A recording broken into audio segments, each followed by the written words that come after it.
이 책은 서울올림픽 굴렁쇠 퍼포먼스를 기획한 초대 문화부 장관 이여령의 1982년 작품입니다. 그때는 일본이 경제력으로 최고의 전성기를 맞이하고 있었기에 수많은 나라에서 저명한 학자들이 너나 할 것 없이 일본에 흥미를 갖고 일본론을 출판해내던 시기였죠.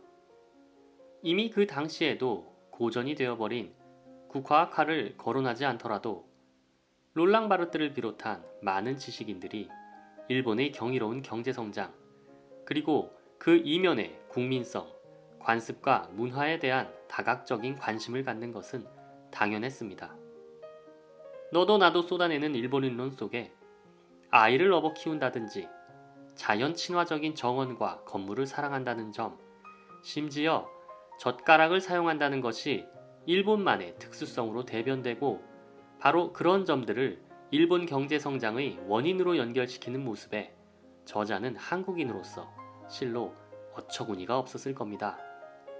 또 한술 더 떠 한국인의 시선으로는 전혀 특별할 것 없는 그러한 점들을 주장하는 책들이 베스트셀러가 되는 것에 저자 이여령은 역사적으로나 지리적으로 가장 가까운 한국인의 눈으로 또한 일제시대를 몸소 체험한 사람으로서 펜을 들지 않을 수 없었을 겁니다.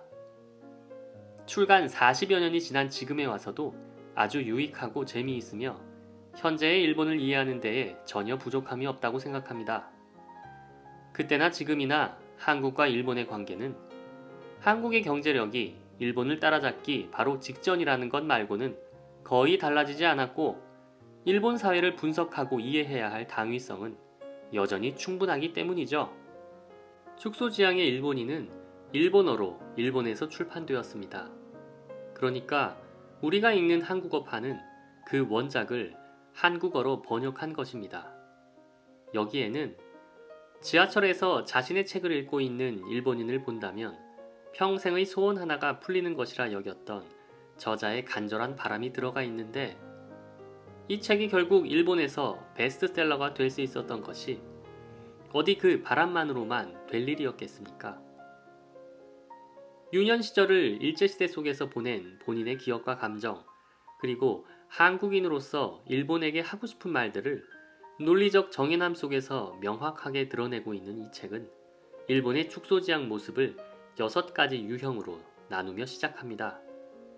쥐부체에서 볼 수 있는 일본의 콤팩트 문화, 미니어처와 인형에 유난히 집착하는 일본, 쌀 한 톨에 수천자의 글자를 새겨 넣는 희한한 노력, 널찍한 밥상을 그대로 옮겨 담은 수천 종류의 도시락, 손에 쥘 수 있는 스시와 주먹밥 문화, 세계에서 가장 짧은 시라는 하이쿠를 짓는 축소의 일본인들, 사람의 마음과 자세마저 오그라들어버리는 특유의 다도 문화, 무겁고 큰 오디오를 한 손으로 담아버린 지금은 유물이 된 워크맨, 손바닥만큼의 크기만을 허용하는 온갖 문고판 책들.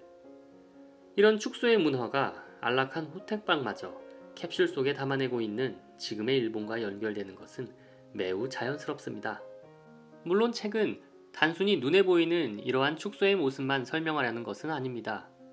그 축소라는 것에 숨겨진 일본인들의 기질과 문화, 그리고 한국인의 눈으로는 도통 이해하기 힘든 콤팩트하다 못해 조잡스럽기까지 한 일본의 그 문화를 서양인들은 결코 눈치채지 못할 한국인의 눈으로 통찰하고 있는 것이죠.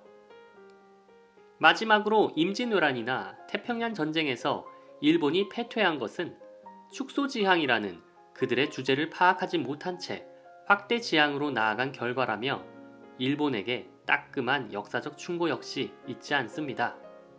이 책은 그 어떤 나라보다 일본에 관심이 많은 한국인들에게 꼭 필요한 것이 아닌가 싶습니다.